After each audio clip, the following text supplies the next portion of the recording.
Every single day you wake up, you have the opportunity to start over, to make a difference, to right a wrong, to shift your life into a better direction. Thankfully, we have a God that gives us that second chance every day. We hope this show will bring you information and stories that will inspire you to be the best you can be. This is Every Day is a Second Chance, presented by Haiman Hogue. Thank you for joining us, and God bless. Hello, everyone, and welcome back to Every Day is a Second Chance. I am your host, Fred Haiman. Today, we've got a very special guest with us, and I'll probably mess up his last name because I seem to do that all the time. But Josh Warmbrodt is with us today. Josh, I met through our guest on our very first show, Byron Ricks.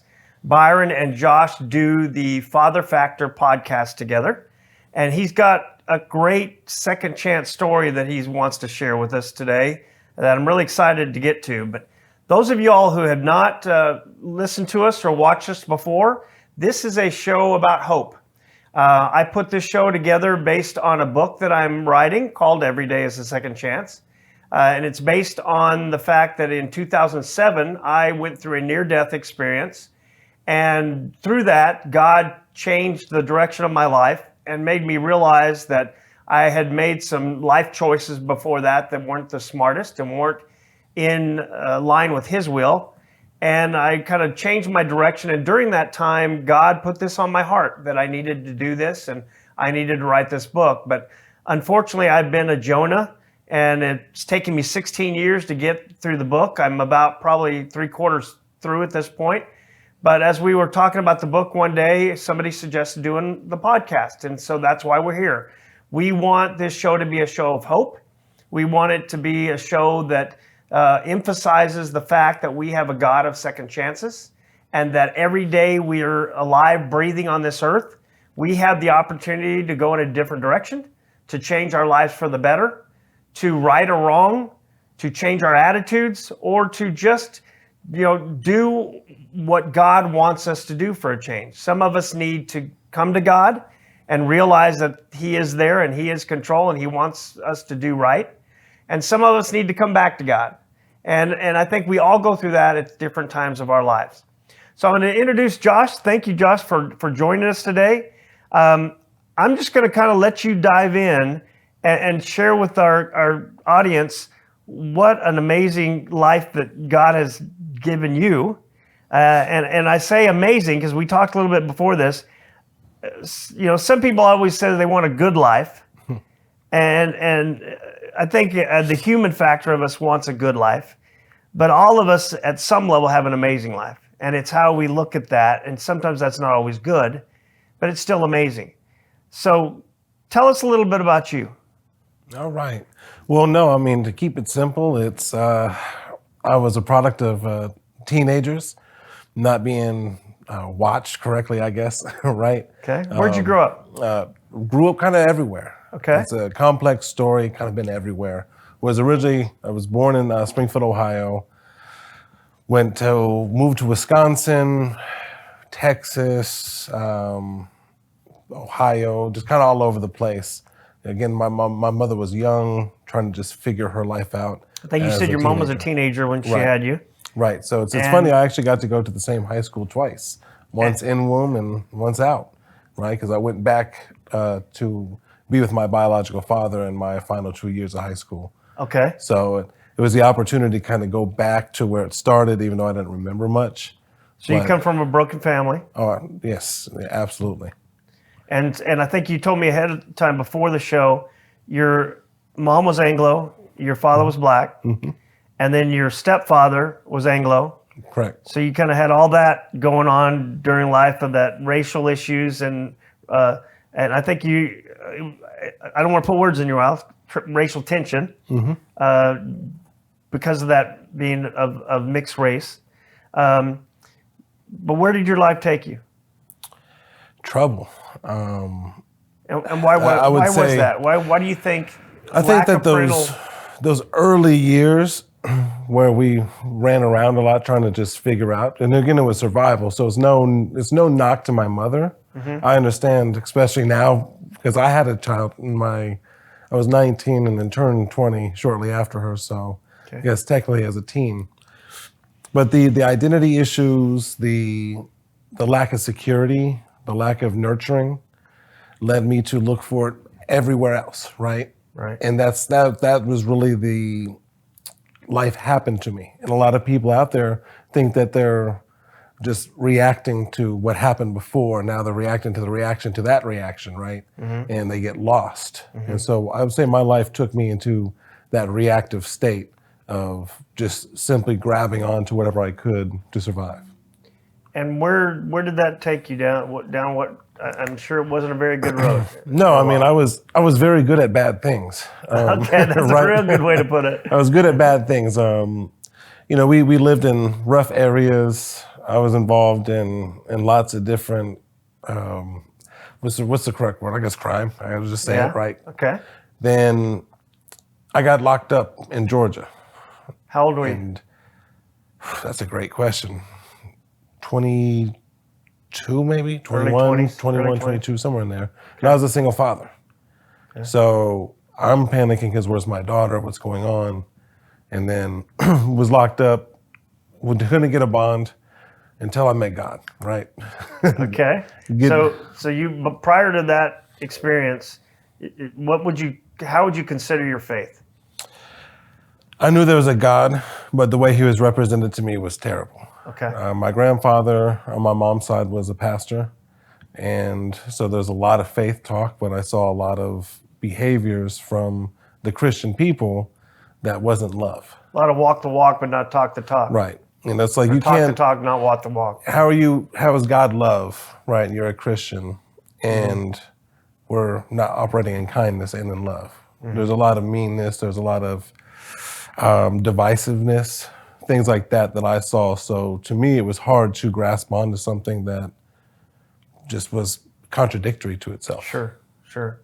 So you get locked up, and you said you couldn't get your bond till you met God. Tell me about that.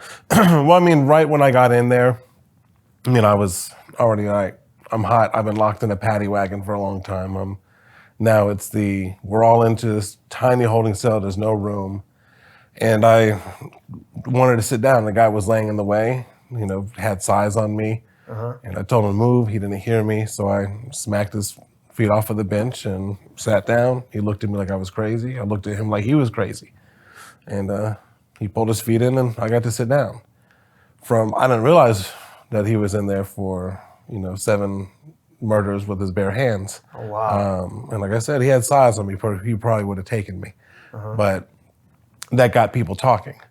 So immediately there was a tension on me because I didn't know who that was. I was just tired.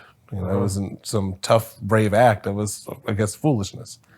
But because of that, one of the older guys that was locked up in there, started trying to talk to me. Like, man, I'm too old to be in here. I've been doing this my whole life. I see the way you handled yourself.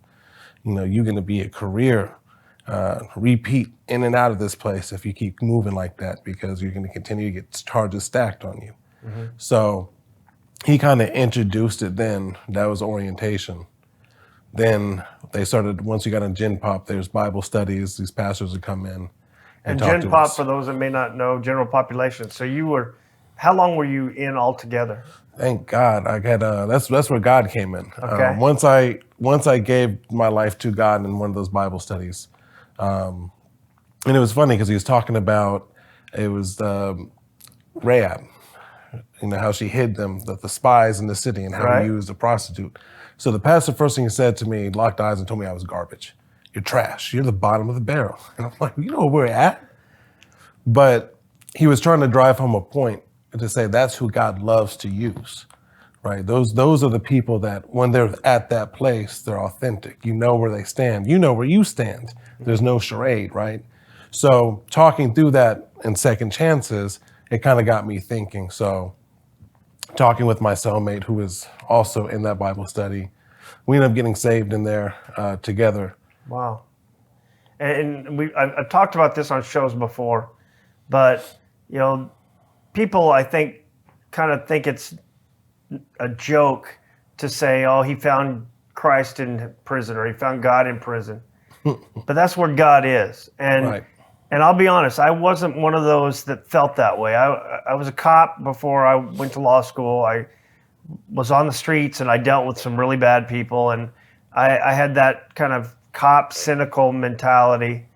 And I thought, these people that go to prison, they deserve to be there. They're not good people. And for the longest time, people kept nudging me to do a prison ministry. And I had a hard heart. I wouldn't do it because I thought, I didn't like them when I locked them up. I don't want to go spend time with them, Yeah. And so I finally listened to God because I know, God nudges us. He doesn't force us to do anything, but he'll nudge us and nudge us and nudge us. And it's up to us to listen. And this was one of those that it took me a while, but finally I sat there one day in a men's Bible study, and one of the guys was talking about going on one of these, and I said, okay, I'm going to do it. And I remember coming out of that experience. I went down to Huntsville, Texas, in maximum security lockups down there. And I remember coming out of that experience going, God really does live in prison. Mm-hmm. Because these people, I went in there thinking they were scum of the earth. I left there thinking they were lost souls. And God wants lost souls. Mm-hmm. And so I met some of the nicest, most wonderful, God-loving men that weekend that are locked up. No, for sure. And I mean, they call it jailhouse religion, but yeah, I don't think God sees it that way. I don't think he sees that way either. And prison, just like anywhere else, or jail, whether wherever it is, God looks at the heart. Mm-hmm. And sure, there are some people that come out and they'll try to use that as an excuse. Oh, I found God. Well, did you or didn't you not? But the same thing is outside in population. And people think you go to church and they pretend. Mm-hmm. But like you said, you grew up with people that pretended, but they didn't really show it. And God looks at our hearts and wants to know where our heart is. Right. And that's between us and God. And so he touched your heart, it sounds like. Well, he touched my heart. I was also hard-headed, right? Okay. He touched my heart, and it took some time. I finally had a court date, because I didn't even have a court date. You'll get one eventually. Mm-hmm. So I got the court date after I gave my life. My bigger charges were, gone. They had messed up something with evidence. The jails were overcrowded, and so they suspended my sentence and gave me, let me out. Time served? Suspended, but basically she said, when you violate again, they use the word when you violate again, you're going to redo the full sentence in addition to your new charge. Okay. I'm like, oh, I'm not going to be back. Okay. And it's funny, I was kind of told the same thing when I processed out. You should remember your number because I know you'll be back. And I was like, okay, well, I forgot it. But unfortunately, the recidivism rate in America is real high. no, it's crazy high because you get put out with nothing and nowhere and told not to associate with the people that you knew, which all live in your same community. Mm-hmm. But for me, I got out and God just continued to show up and show up and show up. And we don't have time for it in this show, but the way that he showed up in tangible ways, we got about another 15 minutes. I'd love to hear some of those examples. Yeah, no, for sure. So, I mean, to summarize some of it would be I got out, was given false information, because when you get out, they give you a one-way, ticket. I was in Atlanta, so I can jump on MARTA and get a transfer pass to Clayco, wherever I needed to go. Okay. So I was going to go find my people, and I was told they were staying here, which they weren't. Ended up the wrong place, no money, stuck. Somebody gave me the bus fare plus an additional 25 cents. So they gave me like $1.50, I think it was $1.25. I finally make it. I'm trying to figure out where I'm going. Again, it's a long, complex story, but long story short with that, I ended up at this church in a random day of the week's parking lot on Campbellton Road in downtown Atlanta. Anybody know anything about Atlanta will know, okay, why are you out there? But I showed up, I walked in, they had worship playing. I was in pain. I was tired. I didn't know what I was doing, where I was going, nothing.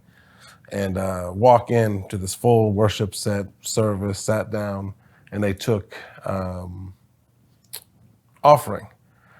I remember holding on to that 25 cent, like, boy, this is an oatmeal cream pie. You know, this is something to eat. Right. And I tried to throw it across the envelope because they had those big metal, I don't know why to do metal, right? And it hit the bottom and donged.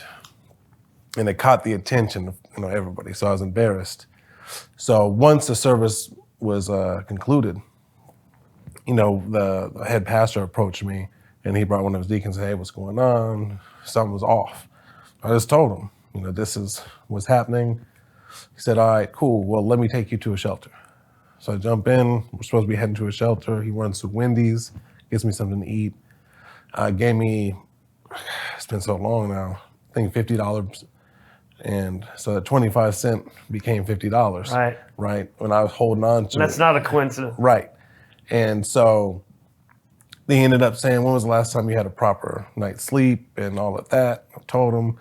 He pulls into a hotel, Days Inn by Turner Field. And he's like, hey.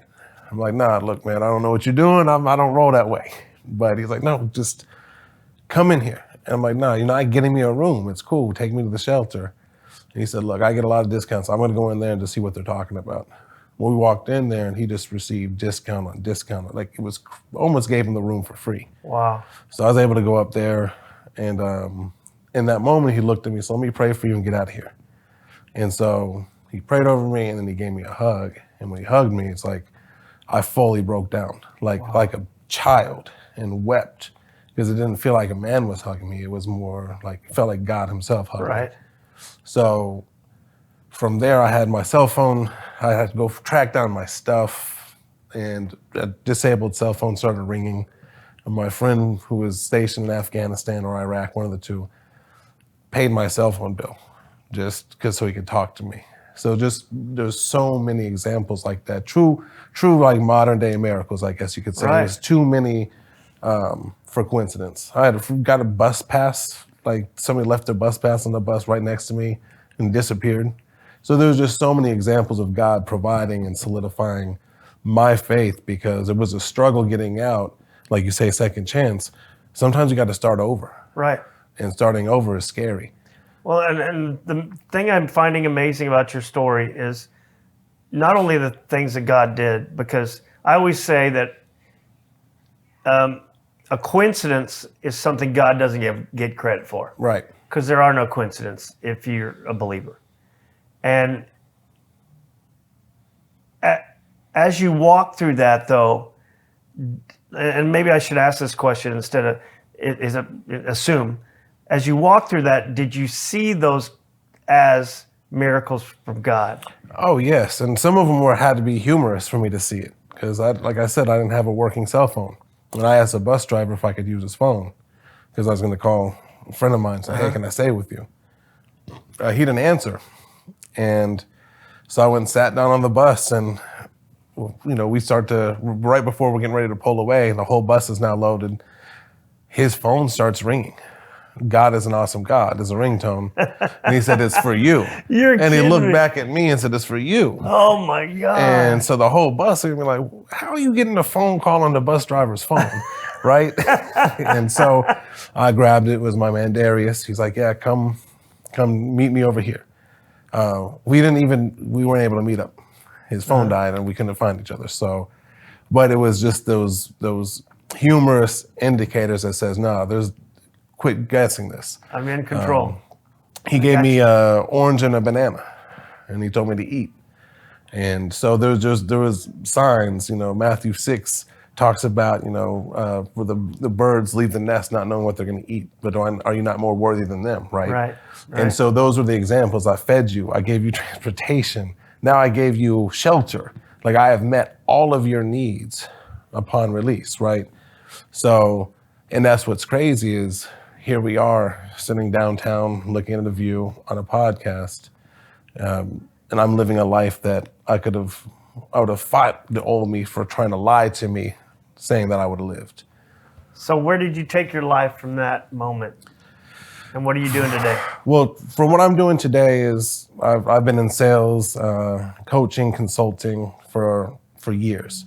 So I have a consulting company that helps organizations and individual plans as well meet their goals, kind of like a private trainer would in the gym, but with your sales goals, your organization goals, whatever that is.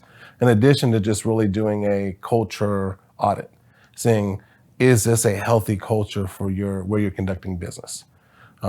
So I guess I've made up a title, I guess, right? Okay. That's what consultants do, is go in there and tell people what they suggest. Okay. But that really came through all of the struggles I came through in life, whether What do you mean by identity, whether it was the mishandling I had from family, whether it was being locked up, having to integrate into neighborhoods that I wasn't from, and if they don't know you, there's problems. It all came back to emotional intelligence. So, I mean, for me, I'm so thankful for everything I've been through, because what I use in my everyday life now as a professional is exactly what I learned through survival in those trying times. And that's just being emotionally aware, right? Emotional intelligence, emotionally resilient, and being able to take a look outside of the feeling. And that's really what a lot of people and organizations lack, because we get so caught up in how it impacts us. And when you're constantly impacted, a lot of those type of people tend to want to serve others because they understand the weight and the heaviness that comes with that crushing. So my heart is to serve, help people reach their goals, meet needs that they want to set for their family, because they say a good man leaves an inheritance for his children's children.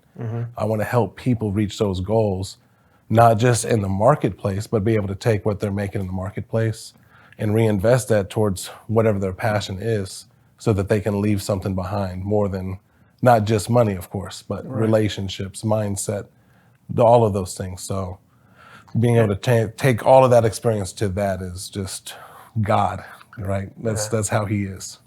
Well, and we were talking a little bit before the show. I met you through Byron, and I was asking you, how long have you been in the Dallas-Fort Worth? What brought you here, and how did you meet Byron to start doing the Father Factor podcast? And again, it's a complex question. So homelessness brought me to Dallas Metroplex. And how old were you then? I was early 20s, still got out. Okay, so was this homeless was there. after that, not too long after. Right, so it was Okay. 2008, I believe, is when I got here. When the economy was horrible. Right, but to me, it looked wonderful compared to Atlanta. I'm sure. I got here, started working with the staging company, Model My Home. And, she was started out of her garage, and then now it's blowing up crazy. Wow. But watching how she moved and her giving me that second chance, she heard my whole story, and it was very graphic.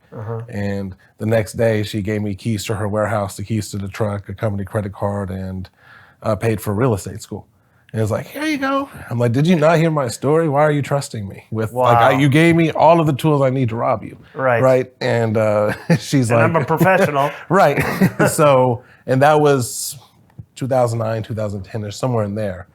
But my point with that is that God has been, having to reaffirm me, because I didn't have traditional parents. Right. Affirmation wasn't there. So jailhouse religion didn't click for me, because it was reaffirmed. And through those relationships with Model My Home, I met another lady who invited me to her church, which was where Byron ended up being a guest speaker a few months later. Okay. And that's kind of where we connected. So it's kind of a God network, right, of people that made the right handoffs. Well, and I think I'd like you to share. I think when you told me when you went to the church that you met Byron at, you weren't sure whether you're going to be welcome. Right. I don't know if I'd be welcome or tolerated. And why? Well, it's primarily a more of a well done or uppity black church, right? And my experience is that me being so light, in addition to being as ghetto as I was, that they're gonna be like, oh no, this isn't gonna work. Well, it's opposite. There's a lot of love, because I've been rejected by many churches, stepping in, just being different. So I didn't know how that was gonna go. And then Byron wasn't there at that point, and that's what was crazy. Was I had the community, the people, and that's when they knew the personalities would mesh. But it took a while for him and I to just, we're hard-headed, accept like, all right, what does he got for me? What do I got for him? Like, what's the point of this? But it sounds to me like your perception of the church was that it was an uppity, kind of a higher income, a higher class, socioeconomic class of Black people. And your thoughts going in was, no, this is probably not going to be, they're not going to accept me, etc. Right. It's both the Black and the social status, because, I mean, I rolled into the parking lot on empty, was praying like, how are we going to get to work tomorrow? Right. And there's Benzes and Hummers and Escalades and nice cars. I'm like, oh man, we got to park in the back, hide this thing, because it was there's colorism, there's racism, and there is classism. Right. And it felt like all of that was meeting. You had it all against you inside of those doors. And the total opposite, it sounds like, is what happened. Correct. That's absolute amazing. opposite. That's fantastic. It was wild. It was God. I felt that. I go to a church called Hope Fellowship in Frisco. John McKenzie is the lead pastor, and John, back in the day when all the police officers were killed in downtown Dallas, that 5 or 6, 7 of them, I guess, were gunned down. John announced in our church that One Community Church was going to have a vigil for these officers, and we were all invited. Well, I didn't know One Community Church was predominantly a Black church. I didn't know anything about One Community Church, but I did know from the talk that John and the pastor of One Community, Conway, were close. So I go to this vigil, and I walk into the vigil, and I look around, and I'm not proud of it, but the first thought in my mind was, I'm the only white person in here. And I didn't know what to expect. I think I felt kind of like you did, is that, oh my gosh, I'm not one of them. Right. And the love that church gave me within 15 minutes of being there, I felt like this is what heaven is. Heaven's not a color. Heaven's not, a status. Heaven is people loving people. And it was the coolest feeling I've ever, I'm getting emotional, sorry. Coolest feeling I'd ever met or felt, to be in a community of people that weren't like me, but it didn't matter. Right. It was so amazing. And during that, one of the pastors that spoke said, this isn't about black and white. This isn't about, and he's talking about the shooting. And he says, this is about good versus evil. Right. And I think too many people, too many churches, too many politics, race, whatever, we forget that. We forget that we're to be good, and we're to work for the good and the glory against bad. Right. And it doesn't matter, but that's so cool that they accepted you, and you went to church there for a while, it sounded like. Yeah, we went for a while. We ended up being the head of student ministry, 5th through 12th grade, and I'll tell you, 5th and 6th grade was a struggle for me. Just, I bet it oh was. man! But and then you met Byron. Met Byron. You guys started doing some recordings together. Now you're on the podcast together. On the podcast together. And we got a couple minutes before we got to wrap up. But can you tell our audience what is the purpose of the podcast? What are you guys telling people about? Well, it's simply and why you wanted to do it. The father factor. I was a single father to my daughter, right? Her mother just young, just wasn't ready. So I've had her whole life. I didn't have a father figure in my life, and those that were was either black dad came in at age 15. White dad was around here and there throughout, because we moved a lot, right? So not having consistency and knowing the impact and especially seeing with my son, who he doesn't know what it looks like to not have mom and dad at home. Right. And so I see a security in him from just a younger age. Whereas my daughter it's different because her mother's gone. So she showed a lot of the same side effects that we talk about in Byron's book. So getting out there. Did you tell me you did a book? I'm actively writing one. Okay, and you got a title for it? I do. What's it going to be called? It's called Baker's Chocolate. Baker's Chocolate. Wow. Yes. I like that. So it's just and it's going to be about your life?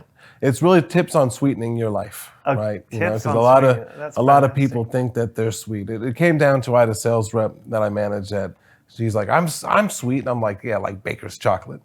And then from there, it kind of hit me like, that's a lot like our lives. There's certain things, spiritual steps that we can do to sweeten the life or enriching our life, right? So that's awesome. Working on that. Byron was one of the reasons we connected early on was to give me some direction since he wrote his book. Right. So just bringing awareness to fathers that you do matter. Whether you have, like we talked about angry mama drama, right, being kept from your children, keep pursuing. It's for the kids that may not have a father and understand that you're not alone. I used to sit at the lunch table and those father-son lunch days and be jealous seeing that dads were showing up and I didn't have one. Yeah. So it's a multitude of packaging because it's something that affects everybody. Yes, when it comes to father, whether it's you had dad at home but he was emotionally unavailable, whether you had a great father and it's impacted you in a great way, there's some sort of factoring that comes into whenever you talk about the subject of a father. That's awesome. Well, when you get your book done, I want you back. I want you to, because that sounds awesome. I can't thank you enough, Josh, for taking the time to be with us today, to share your story. But I want everybody to know out there that God puts us through things in our lives, and it doesn't always feel good, and it doesn't always feel happy or like we're really doing what we're supposed to be doing. But Josh said earlier when we were talking that he had an amazing life, and that amazing didn't mean great, because there was a lot of things that weren't so great in it. But it's all a matter of perspective, and that's what Second Chance is all about. We all have issues in our life. We all have things that we go through. What are we going to do with it tomorrow?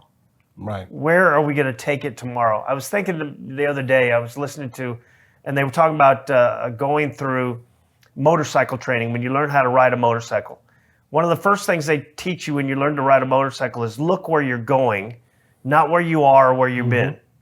Because if you're taking the motorcycle and you're going to turn it, you look down on the road in front of you, you're going to screw up that turn. You're going to, but if you look where you're taking that bike, it's much easier.